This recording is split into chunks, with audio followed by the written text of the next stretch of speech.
Happy Hour. E que delícia de happy hour a gente tem aqui. Vocês vão aprender muito. Eu aconselho até você buscar a sua taça, o seu vinho aí, porque o papo é esse. Direto do Espírito Santo, a N8 Experience traz para você aqui o chefe Paulo Gáudio. Paulo Gáudio vai fazer aqui, aí sim, o workshop sobre harmonização de vinhos nacionais. Ele é especialista, estuda os vinhos nacionais, que tem crescido muito a reputação dos vinhos. Claro, a reputação cresce junto com a qualidade. É tudo isso que ele vai dizer, através dos processos cada vez mais aprimorados, de acordo com a nossa região.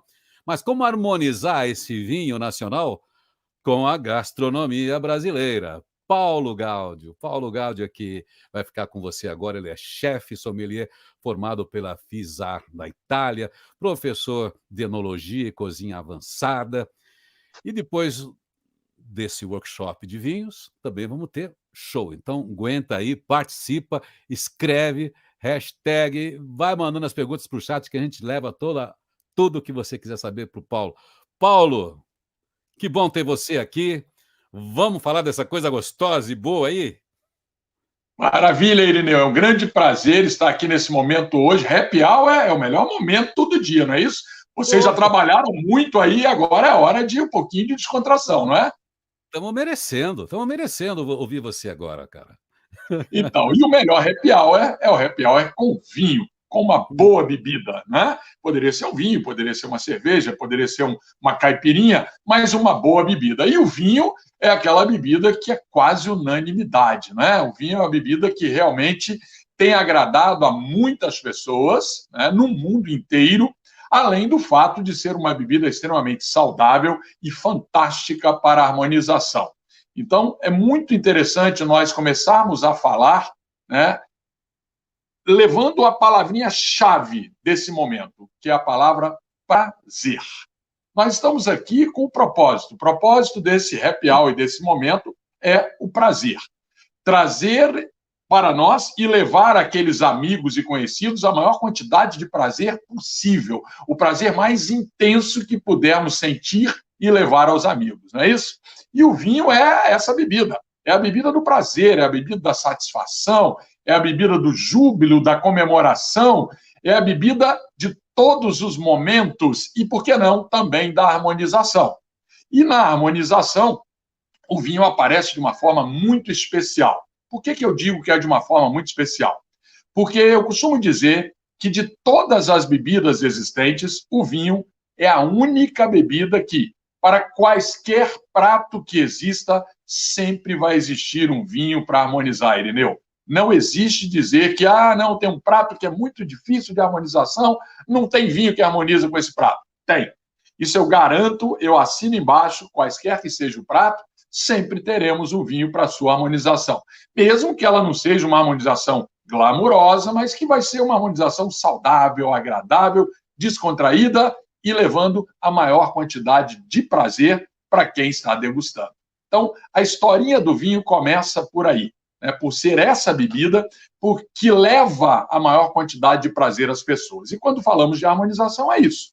Porque eu costumo dizer que o motivo de estarmos aqui é o prazer, não só pelo vinho, mas também pela gastronomia. Por que existe a gastronomia? Eu costumo questionar os meus alunos. Qual o fato de existir o curso de gastronomia, o estudo da gastronomia, as técnicas de gastronomia? O motivo é um só. Porque se você for avaliar a coisa lá atrás, lá na pré-história, o homem se alimentava basicamente para sustentação, não é isso? Para sobrevivência. E aí ele se alimentava de quê? Se alimentava de raízes, frutos, caça, né, folhas, sementes, basicamente para a sua sustentação, para a sobrevivência. A partir de um certo momento, essa coisa mudou. Foi com o surgimento do fogo.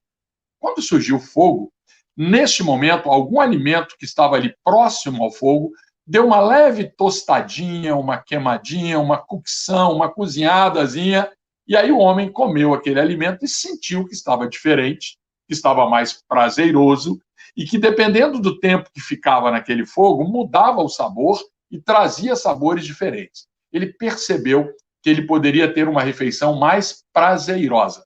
Já existia o prazer de saciar a fome, e esse prazer poderia ser melhor ainda se os sabores que ele levasse à boca fossem mais agradáveis e diferenciados.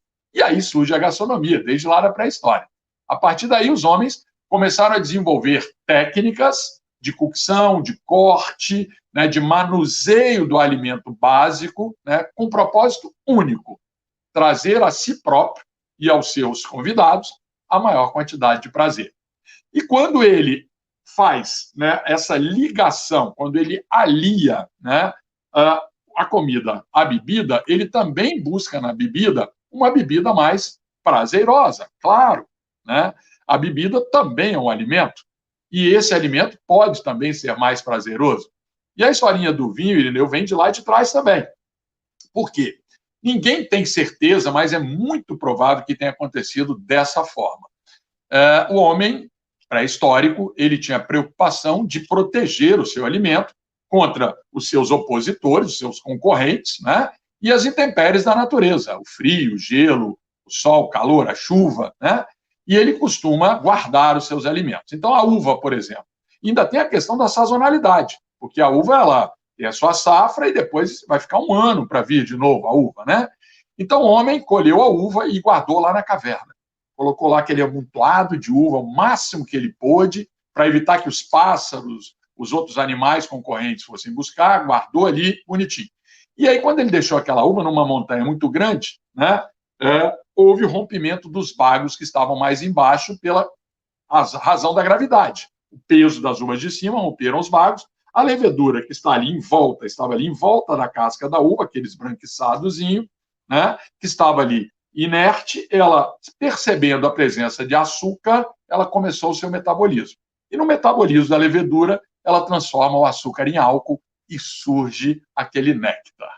E quando o homem bebe aquilo, né, naquele momento, ele percebe uma diferença muito grande, simplesmente do suco de uva natural e do sabor da uva. Ele percebe que tinha um sabor diferenciado, tinha um açúcar gostoso, mas tinha também uma acidez, tinha um álcool, e ainda dava, né, uma animadazinha, né? Aquele álcool trazia um ânimo maior, né, uma euforia um pouco maior, e muitas vezes ainda ajudava na cura de uma dor, ou minimizava uma dor de um ferimento que ele tivesse. Então ele percebeu que aquilo era muito agradável, aquilo era saboroso, agradável, aconchegante ao seu organismo. E aí, então, ele, mesmo sem saber por quê, ele começou a fazer esse processo de produzir o vinho e valorizar o vinho como alimento, também como medicamento, como remédio, né? E depois aliado ao prato, à comida. Isso foi muito bom, muito interessante, vem de lá da pré-história. Mas onde entra o Brasil aí, Irineu? Quando é que você... Vou fazer uma pergunta para ti. Quando você acha que o brasileiro, mais ou menos em que época, começou a prestar atenção no vinho? Olha, eu pessoalmente comecei a Isso, prestar atenção no vinho, assim, como hábito, acho que na isso, virada dos 80. E isso. e aí comecei a perceber o vinho, porque eu estava hominho, né, tinha me tornado hominho fazia pouco tempo, daí você quer fazer um charme, tomar um vinho, a gente já sabia do glamour do vinho. E aí que eu comecei a buscar o paladar mesmo, e me interessar. Anos 80, não é isso? É, anos 80, comecinho dos anos Anos 80. 80, virada dos 70, é. Exatamente. Então, foi início dos anos 80 que o brasileiro começou a despertar para o consumo do vinho. O vinho era uma bebida bem elitizada naquela época, né? Extremamente elitizada, não era muito barato, os bons vinhos eram caros. Nós tínhamos a restrição com relação à importação, não é isso? Que era muito complicado, né? As taxas, as tarifas eram muito altas, eram poucos os vinhos importados que encontrávamos aqui no Brasil, mas já existia um grupo de pessoas que começaram a apreciar e valorizar um pouco mais o vinho. Aconteceu também na mesma época, final dos anos 70, comigo, início dos anos 80. Apesar de que eu já nasci numa família que era apaixonada por vinho, de origem, né, italiana, espanhola, portuguesa, né? Os almoços de domingo eram regados por vinho na minha casa. E mesmo criança, mas criança você tomava vinho, Gáudio? Como assim? Tomava sim. Né? Existia o refresco de vinho, não sei se você chegou a conhecer isso, que era feito para as crianças, né? E para as mulheres. Você já tomou, não tomou refresco de vinho na tua infância? Então, você lembrou um negócio que da infância, que o pai da gente, às vezes, comprava aquele garrafão de sangue de Poá, né? E daquilo ali ele Exatamente. fazia esse suco com soda, alguma coisa para dar Isso. o charme do vinho, né? Exatamente, misturava soda limonada, misturava água com um pouquinho de É. açúcar tal, né? E aí a gente tomava aquele refresquinho de vinho. Era muito gostoso, interessante, né? Então ali era brincadeira. Mas o vinho mesmo, em verdade, ele realmente começou a ser apreciado e valorizado pelos brasileiros na década de 80. E devido a isso, nós não produzíamos até então grandes vinhos. Produzíamos vinhos básicos, né? O famoso francês, como você disse, Sangue de Bois, né? O Dom Bosco, né? O Balardin, né? Canecon, né? Então, Capelinha. Então, esses vinhos eram aqueles vinhos mais comuns, mais do dia a dia. Só que as uvas não eram as melhores, não eram as mais apropriadas para a produção de vinho. Mas, na década de 80, e aí durante toda a década de 80, começou um crescimento na qualidade e na produção de bons vinhos, de que nós chamamos de uvas vitis viníferas. O que são uvas vitis viníferas, Irineu? São uvas distintas das uvas de mesa. As uvas de mesa são aquelas que nós compramos para chupar. Algumas pessoas insistiam em produzir vinho com aquele tipo de uva, com esse tipo de uva. Ainda tem alguns que insistem. Só que daí não saem bons vinhos. Mas as uvas vitis viníferas, que são as uvas apropriadas para produzir vinho, que a maioria já conhece, muitas delas, Cabernet Sauvignon, Chardonnay, Merlot, Malbec, Pinot Noir, Sauvignon Blanc. Então, essas uvas são as apropriadas para a produção de vinho. Daí se produz vinho de qualidade. O brasileiro começou a procurar esse vinho, que era um vinho melhor, né? E os produtores brasileiros passaram a substituir as cepas que não eram as melhores para a produção de vinho por essas cepas, por essas uvas, as mais apropriadas. E começou a qualidade do vinho a melhorar a cada dia. E aí eu tenho uma notícia ruim, mas na sequência uma notícia muito boa. Qual é a notícia ruim que nós temos hoje, que já foi comentado hoje, inclusive, aí, né? Nesse dia, né, espetacular da N8? É a questão do custo de vida e do aumento do dólar e do euro, não é isso? Nós estamos numa situação complicada de pandemia, o dólar muito alto, o euro muito alto, e isso é complicado para o mundo do vinho. Por que isso é complicado para o mundo do vinho?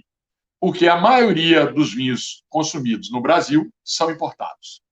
E quando você tem um dólar e um euro alto, esses vinhos já subiram de preço e tendem a subir mais ainda. Então, essa é a notícia ruim para os apreciadores do bom vinho. Mas a notícia boa que eu tenho para dar, que o Brasil está produzindo grandes vinhos.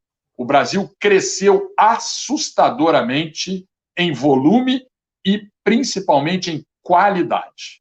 E quando isso começou? Voltando lá à década de 80, quando um francês que veio para o Brasil trabalhar na Chandon, chamado Philippe Mevel, né, ele percebeu o potencial e a vocação do Brasil para a produção de espumantes.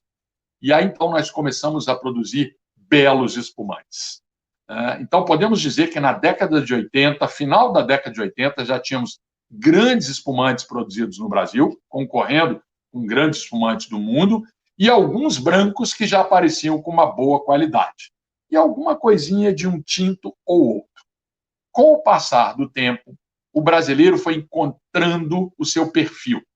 Porque de início, Irineu, o que o brasileiro fazia, o produtor brasileiro? Com muita dificuldade, né, e sem incentivo do poder público, ele imitava as técnicas de produção dos europeus, dos chilenos, né, depois dos californianos, e até mesmo de australianos, sul-africanos e tudo mais, né, argentinos. E nós não podemos seguir nessa linha, porque o vinho, a uva, ela é muito delicada. Ela tem uma coisa de se adaptar e aceitar o seu terroir, a sua região, a sua micro-região. Então, nós estávamos cansados de degustar aqueles vinhos de baixa qualidade, e aí eu vou lembrar do famoso Lieb from Milch, de garrafa azul, lembra dele? Que coisa terrível! Final de ano era dor de cabeça na certa. Exatamente, né? Poxa, gente, que festa de aniversário de 15 anos, de casamento, que não tinha Lieb from Milch, garrafa azul, era chique, né? Só que, gente, esse vinho aí era um vinho que, na verdade, se dizia alemão. Na verdade, ele não era nem alemão, ele era produzido, na grande maioria, no norte da África. Colocou-se uma garrafa azul, existia lá o nosso presidente, que era de origem alemã, na época de militar, né, ele fez um acordo com a Alemanha e chegava essa porcaria, dava dor de cabeça na certa, né, aquele vinho com acréscimo de um monte de conservantes, açúcar e tudo mais. E o brasileiro cansou disso e começou a buscar as próprias técnicas para a produção do nosso vinho. E aí, então, surgiram os primeiros espumantes de qualidade. E aí nós podemos citar alguns grandes produtores que existem no sul do Brasil, né, que surgiram com muita força, a Peter Longo, a Vinícola Aurora, a Almaden, né, que foram as primeiras, e aí a Chandon Brasil, tá? A Cave de Amadeu e outras mais. Em Pinto Bandeira existe também a Don Giovanni. Tá? Hoje, eu posso dizer para ti que nós temos pelo menos uns 30 a 40 produtores de espumante de altíssima qualidade no Brasil, só contando nos grandes e médios, sem contar os pequenos. Então, o nosso espumante já é consagrado. Então, essa notícia é fantástica.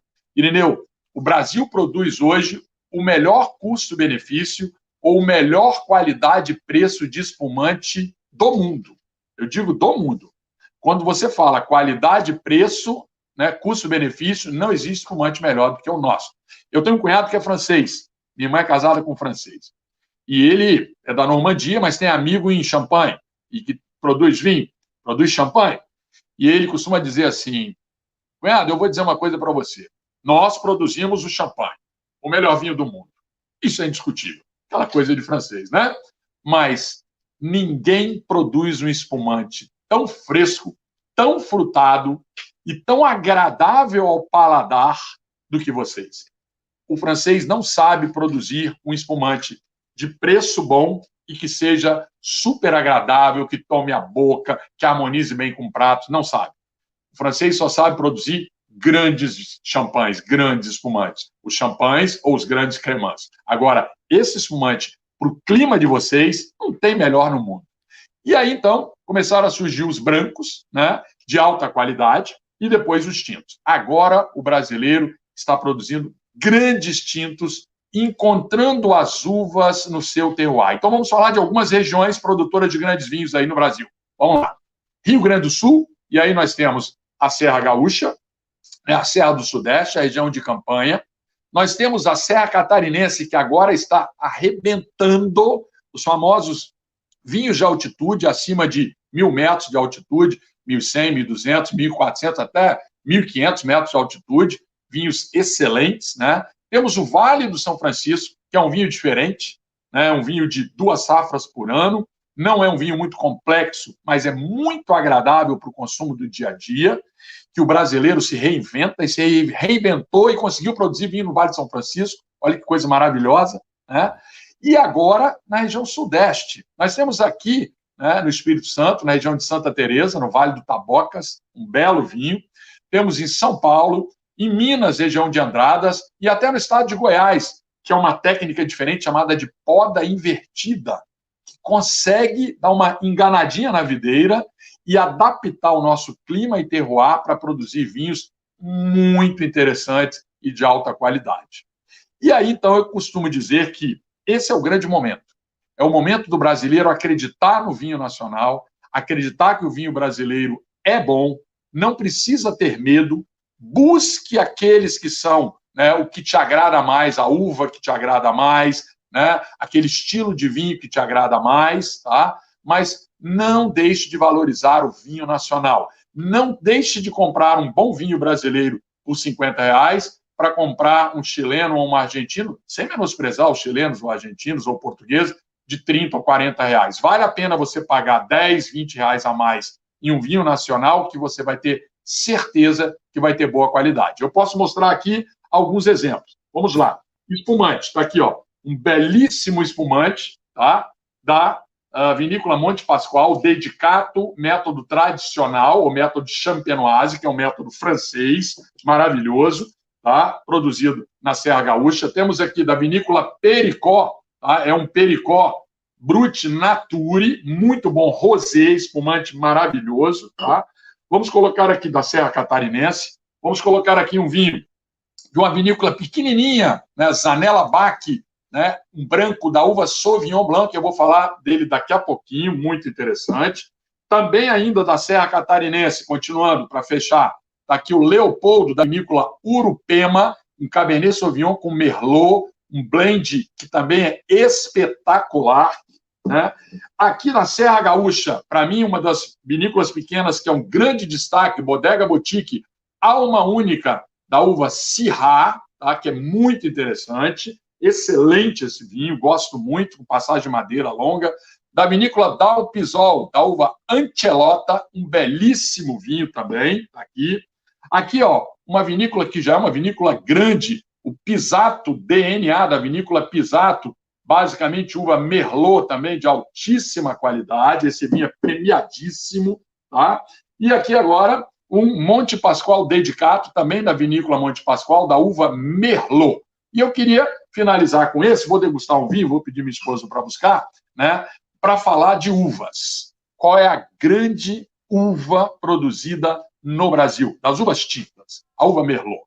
Se você quer buscar um bom vinho nacional e tem dúvida de que uva você vai buscar, para ter a certeza de uma boa qualidade, busque a uva Merlot. A uva Merlot é ótima para harmonização de pratos.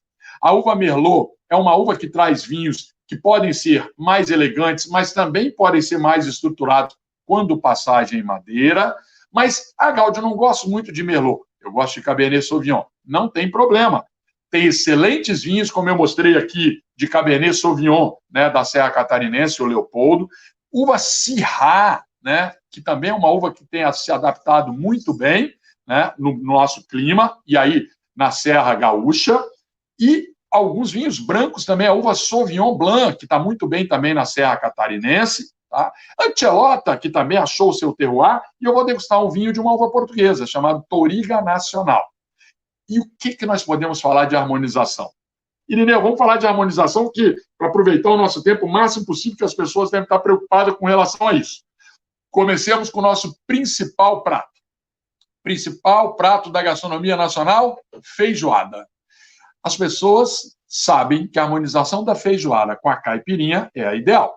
E realmente, é a nossa bebida, é a cachaça, é a caipirinha, o nosso coquetel, realmente é a grande bebida, né? E que harmoniza perfeitamente com a gastronomia nacional, né? E a feijoada, que é o prato unanimidade da nossa gastronomia, se faz feijoada por todo o Brasil. Que vinho poderíamos usar para harmonizar? Bom, depois de muito estudo feito, de muito trabalho, de tentativa de harmonizar, nós chegamos a um vinho específico. Vamos trabalhar, entender o porquê desse vinho. Primeiro, a feijoada é um prato de bastante corpo, né? É um prato com feijão, é um prato que tem embutidos curados, então não pode ser um vinho leve demais. Então, branco aí ficaria meio perdido. Mas precisa de uma boa acidez, porque feijoada tem bastante gordura, então precisa de um vinho que tenha uma boa acidez para quebrar um pouquinho a força da gordura. Mas a feijoada precisa, antes de tudo, de muito frescor, bastante frescor. Por quê? Porque ela tem uma pimentinha, tem os embutidos, é um prato pesado, tem a pimenta, então precisa de frescor. E aí, então, o vinho ideal é um espumante rosé brut. Por que um espumante rosé brut? E aqui eu tenho da minha Pericó, esse espumante rosé brut, né? E existem vários produzidos no Brasil. Por quê? Porque o espumante rosé brut, sendo um espumante, vai ter muito frescor e vai ficar excelente com a feijoada, vai limpar a tua boca para uma garfada e outra, para uma parte da feijoada e outra. De cara. Segundo, boa acidez. Quebra um pouquinho da gordura e vai refrescar a sua boca. É bebido gelado, tem as borbolinhas e o perlage. Terceiro, rosé tem uma estruturazinha do tanino que vai suportar a força da feijoada. Ou seja, é o vinho ideal para a sua feijoada. Bom, vamos falar de um outro prato que também é unanimidade nacional. Churrasco. Como que você vai degustar o churrasco com vinho? Algumas pessoas acham que churrasco sempre tem que ser com cerveja. Não obrigatoriamente. Por quê? Muitas vezes, quando você come churrasco e toma muita cerveja, você fica meio cheio, né? Fica meio pesado. Realmente, a cerveja traz esse peso. Algumas cervejas são muito boas para o churrasco. mas o vinho é excelente para o churrasco. E aí, que tipo de vinho? De cara, precisa ser um vinho tinto, porque temos carne vermelha. Ah, Gaudi, mas se estiver muito quente, podemos continuar no espumante rosé brut, que também vai bem para o churrasco, tá? Mas precisa ser um rosé, porque tem que ter estrutura para aguentar a carne vermelha. Não pode ser um espumante branquinho, muito levinho, não. Mas um tinto vai muito bem com o churrasco. Mas um tinto leve, um tinto fresco, com pouquíssimo tanino, que o tanino vai levar um amargor, porque o sal do churrasco mais o tanino forte do vinho vai dar um amargor que não vai ser muito bom. Então, vinho bem leve, jovem, fresco, servido a uma temperatura mais baixa. E aí eu falo dos merlots, os merlots brasileiros mais leves, tranquilinhos, né? Que vão muito bem. No Vale do São Francisco se produz vinhos da uva Syrah, bem levinhos e frescos, bem gostosos, que também vão bem com a feijoada e com pratos da gastronomia nacional, como, por exemplo, o baião de dois do Nordeste, o nosso arroz de carreteiro, que é comido aí pelo Brasil afora, né, degustado em várias partes, em cada região do Brasil, eles têm as suas peculiaridades, né? O feijão tropeiro, que também é comum, né, junto com arroz de carreteiro, também vai bem com vinhos tintos, leves, refrescantes. E eu vou puxar um pouco a sardinha agora para o nosso lado. Vamos falar da muqueca capixaba. E aí, não poderia deixar de falar também na baiana, porque senão os meus amigos baianos ficariam tristes. Muqueca capixaba. O meu amigo e saudoso Saul Galvão, o grande nome da harmonização de pratos e vinhos no Brasil, que nos deixou faz um tempo, né, fez um trabalho junto conosco aqui no Espírito Santo e descobrimos que o melhor vinho para harmonizar com a nossa muqueca, a muqueca capixaba, é um vinho da uva Sauvignon Blanc. Está aqui um Sauvignon Blanc da Serra Catarinense, Vinícola Zanella Bach. A uva Sauvignon Blanc é a melhor para harmonização com a nossa muqueca. E aí é um casamento Espírito Santo, Santa Catarina, maravilhoso. Sauvignon Blanc catarinense com a muqueca capixaba. E a muqueca baiana, Gaudi, também vai bem com o Sauvignon Blanc? Não. Por quê? A muqueca baiana ela é mais encorpada, mais estruturada. Ela tem o óleo de dendê, ela tem o leite de coco, pimentões, então precisa de um vinho branco de mais estrutura. Então aí eu indicaria um vinho da uva Chardonnay com mais estrutura. Ou então um espumante, se ela tiver mais apimentada, se ela tiver quente, então aí tem que ser um espumante para dar aquela limpada, aquela lavadinha na boca. Mas, Gáudio, então você pode comprar vinho nacional? Eu posso buscar sempre o vinho nacional em qualquer lugar do Brasil? Pode. Hoje, nós temos aí em supermercados, estabelecimentos, casas especializadas de vinho, que têm vinhos nacionais de altíssima qualidade e das uvas mais variadas, como, por exemplo, esse que eu vou degustar aqui, da uva Touriga Nacional, produzido na Serra Catarinense, e a Serra Catarinense tem se mostrado bem eclético, produz muitas uvas italianas também, muito interessantes. Esse vinho aqui, inclusive, tem uma cera, né, como era vedado os vinhos, né, no passado, que foi muito bacana o trabalho que essa pequena vinícola Zanella Bach fez, e eu vou abrir essa garrafa para mostrar para vocês que outras uvas, não só a Merlot, a Cabernet Sauvignon, a Chardonnay, a Sauvignon Blanc, também estão indo muito bem, né, no Brasil. E aqui nós temos um exemplo de um Touriga Nacional, que esse aqui eu gosto muito, particularmente.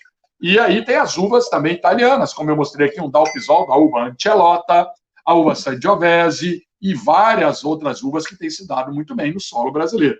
Então, olha só, nós temos um vinho tinto, olha a cor desse vinho, de altíssima qualidade, muito interessante, de aromas presentes de frutas vermelhas maduras, com toques de especiarias, maravilhoso, e eu diria que esse vinho, para um prato da gastronomia nacional, vamos colocar aqui um prato que eu gosto muito, o virado paulista. Irineu, povo aí de São Paulo, vira e mexe como aquele viradinho paulista, né? Esse vinho aqui iria muito bem. Fala para mim, você gosta do virado paulista? Segunda-feira em São Paulo é dia de virado paulista. É isso aí. Então, para que degustar o virado paulista com vinho argentino, chileno, português, italiano? Busque um bom vinho nacional. Está aqui uma dica, ó. Esse vinho, uma outra dica aqui, Touriga Nacional, que vai muito bem com o virado paulista, que o virado paulista é um prato que busca um pouco das raízes portuguesas, não é isso? E aí, então, uma uva portuguesa, Touriga Nacional, vai muito bem. E uma uva italiana, como a Ancelota ou a Sangiovese, também vão muito bem com o virado paulista, né? E aí, podemos falar também dessa questão do Brasil, que tem uma gastronomia maravilhosa, que vai do turf and surf, como se falam os americanos, os ingleses, né, australianos, que vai do mar à terra, da terra ao mar. Essa complexidade da gastronomia brasileira, que vai do pato ao tucupi, lá em Belém do Pará, o pirarucu na Amazônia, né? O baião de dois no Nordeste, as muquecas daqui, o virado paulista, o arroz de carreteiro, feijão tropeiro, inúmeras outras receitas, o pinhão, o famoso pinhão do sul do Brasil, né? O arroz de pequi, também do centro-oeste, além de algumas carnes muito particulares, né? Carne de bode, né? A famosa buchada de bode. Por ser uma gastronomia muito eclética, muito variada, que vai da montanha ao mar, né, variando bastante, nós precisamos, então, buscar as variações dos vinhos nacionais. E isso é muito interessante, porque hoje podemos dizer a vitivinicultura brasileira está de parabéns, produzindo vinhos maravilhosos, das mais variadas uvas, nos mais variados estilos, não só espumantes, como acontecia na década de 80, que eram só os espumantes brasileiros que eram considerados bons, né? Mas também brancos e também tintos. Ou seja, eu estou muito feliz com esse crescimento da enocultura nacional e, principalmente, porque agora nós podemos harmonizar os nossos pratos com os nossos vinhos. O que você acha disso? Eu acho maravilhoso, e maravilhoso que a gente ouve você com esse entusiasmo, e você nem é patrocinado pelo Vale dos Vinhedos, nem é Não, patrocinado pela Miolo, pela Valduga, pela Aurora. Você tem essa saltou nenhuma delas. paixão pelo que é bom, se aprofundou nesse estudo. Que maravilhoso conhecer esse universo do vinho brasileiro através de você. A gente toma vinho, porque para mim também o importante é tomar o vinho. A gente toma o que tem e o Claro. que pode pagar, né? E a gente vai fazendo seletivo. Então, você enriquece muito essa compreensão, porque a gente tem um preconceito com o vinho que é injustificado. Injustificado, talvez por causa daquela fase que a gente não estava tão profissional, mas hoje a técnica é a mesma, a gente tem uma variação de clima e de terra e de acidez e de tudo que é importante para ter tipos de uvas diferentes que se deem bem aqui, e temos bebidas muito boas. Muito obrigado aí, você enriquece a nossa mesa, o nosso copo com essa conversa. Estou aqui babando. Então, e olha só, você falou uma coisa muito interessante também, que algumas pessoas no mundo do vinho têm muito receio, né? A questão do preço. Muitas pessoas não degustam vinho porque eu acho que vinho é caro, e que vinho bom só vai ser aquele que é caro, que não existe vinho barato que seja bom. Existe. Existe. Gente, isso é um preconceito. Ó, o preconceito quanto ao vinho nacional tem que cair por água abaixo definitivamente, e com relação ao preço. Vinho, para ser bom, não obrigatoriamente tem que ser caro. Vinho, para ser bom, é aquele que te agrada e que não machuca o teu bolso, que não vai te deixar dolorido em sentir que você não vai poder comprar uma segunda garrafa. Hoje nós conseguimos comprar vinhos, e eu vou te dizer, por incrível que pareça, a partir de R$ 30, né? Uma belíssima qualidade, às vezes até menos, né? Eu vou pedir para minha esposa trazer um vinho aqui, né, que custa menos de R$ 30. O espumante Virtus da Monte Pascoal, da linha Virtus, é muito legal, muito interessante, ela não vai achar. Mas é um espumante de festa, bem agradável e que custa menos de R$ 30. Então você consegue ter um vinho de R$ 30, uma belíssima qualidade, você não precisa pagar R$ 300 numa garrafa de vinho para degustar um vinho de qualidade. Eu, particularmente, degusto vinho de 300, de R$ 3.000, mas eu degusto vinhos de 30, 35, 40, R$ 50 muito feliz no meu dia a dia, né? E nós podemos fazer isso. E antes tínhamos que comprar os chilenos, os argentinos, né? Porque existe aí um acordo de Mercosul que facilita um pouquinho. Chilenos, argentinos, uruguaios, chegam com um precinho bem em conta para a gente, tá? Mas você pode encontrar vinhos, você encontra vinhos brasileiros nessa faixa aí de 30, 35, R$ 40, né, de altíssima qualidade. Não precisa gastar muito para degustar um bom vinho. E, às vezes, Irineu, tem um detalhe muito interessante. Depende também do que você vai comer. Porque se você for comer um prato que é específico e aquele vinho vai ser o melhor, aquele vinho não precisa ser o mais caro. Quer ver uma coisa que as pessoas, só para deixar as pessoas bem mais à vontade nessa questão do mundo do vinho, que as pessoas às vezes ficam receosas. Eu comentei isso com você, eu acho que da outra vez que conversamos, uma noite de queijos e vinhos. Então, quando temos uma noite de queijos e vinhos, algumas pessoas ficam preocupadas em levar um grande vinho. Um grupo de amigos descontraídos, né? Infelizmente estamos na pandemia, mas eu espero que isso acabe logo e que venhamos a nos reunir nessa noite de queijos, vinhos e frios. Né? Eu acredito que logo que liberar, todo mundo vai fazer muito isso, né? E aí, quando o Irineu for essa noite de queijos e vinhos, ele não vai ter que se preocupar muito. Porque eu coloco assim, o Irineu é um cara tranquilo, né? Nunca investiu assim, tanto em vinho, porque vinho caro realmente é pesado, né? Para você comprar, se você gostar, você vai ter que chorar para comprar uma segunda garrafa. Então o Irineu levou um vinho que ele comprou por R$ 45, mais um vinho gostoso, que agradou muito para aquela noite de queijos e vinhos. Ah, mas tem o José Roberto. O Zé Roberto é o cara, é um grande empresário. O Zé Roberto só degusta vinho de alta qualidade, só vinho de alto nível. Então, o Zé Roberto levou um vinho de R$ 450 para aquela noite de queijos e vinhos, no meio da turma. O Irineu levou de 45, o Zé Roberto levou de 450. Quem é que está certo aí nessa história, Irineu? O Zé Roberto ou o Irineu? Ah, vou falar, viu? Eu acho que eu, viu? Tá tudo bem para mim. Estou feliz com o meu, e com o meu vinho, e com o meu queijo. Exatamente, você está certíssimo. Por quê? Porque aquele vinho que o Zé Roberto levou, naquela noite descontraída de queijos e vinhos, ele não vai ser valorizado na sua essência. Ele não vai ter tempo para ficar analisando as características do vinho, os detalhes do vinho, que o levou a valer R$ 450. Ele vai estar num momento de descontração, e o queijo também, e os aperitivos, os petisquinhos, vão mascarar um pouco aquela Pois é. qualidade do vinho. Ô, Gáudio, a gente avançou aqui o tempo do músico, porque esse assunto está tão delicioso. É porque o vinho mais caro, ele exige mais exclusividade para saboreá-lo, né? E também eu Exato. estava falando aqui, me ocorreu que a grande harmonização, para a gente não ficar tão encanado com o vinho nessa pesquisa, porque é uma miríade de uvas e de marcas e de vinícolas, é harmonizar o seu espírito com o vinho. Eu aprendi com aquele português, da Escola do Porto, e ele ia falar com os pais no domingo, por causa dos alunos especiais. Ele dizia assim que o vinho, eu nunca esqueci isso, era o mediador cultural dele com o pai do aluno, porque ele ia na aldeia, um pai assim sem escolaridade, que achava que entregava para a escola o filho, estava resolvido.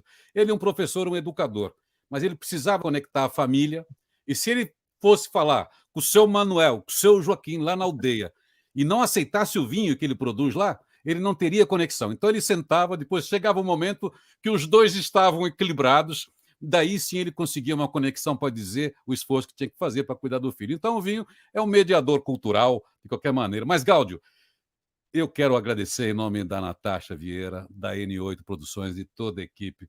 A gente espera presencialmente os eventos. Se não tiver evento, vai ser virtualmente, assim, online, como a Natasha está prometendo. Tem recursos maravilhosos aí para eventos empresariais, para eventos sociais, para encontros de conteúdo como esse, porque a gente se alimenta também de conhecimento, como você fez e todo mundo hoje. Nosso muito obrigado. Desculpa você aí, a gente está atrasando toda a programação. Tem happy hour, nós estamos no happy hour, e happy hour tem música. A gente tem um super músico que está aí. Muito obrigado, Gáudio. Espero encontrá-lo mais vezes, presencialmente, para fazer um cheers, santé, seja lá o quê. Maravilha, muito obrigado, Irineu, obrigado, Natasha, obrigado a N8 pela oportunidade, e vocês que tiveram a paciência de me ouvir aqui para dar algumas pequenas dicas que eu espero ter ajudado para você usufruir e degustar do melhor vinho com o melhor prato e ter a maior quantidade de essência de prazer na tua vida. Até a próxima, vamos nos encontrar em breve. Prazer. Maravilha, obrigado, Gáudio, que experiência, né? Como a gente tem assuntos interessantes e é sempre muito nutritivo, antes de mais nada. Muitas experiências trocadas entre nossos convidados hoje, que maravilha!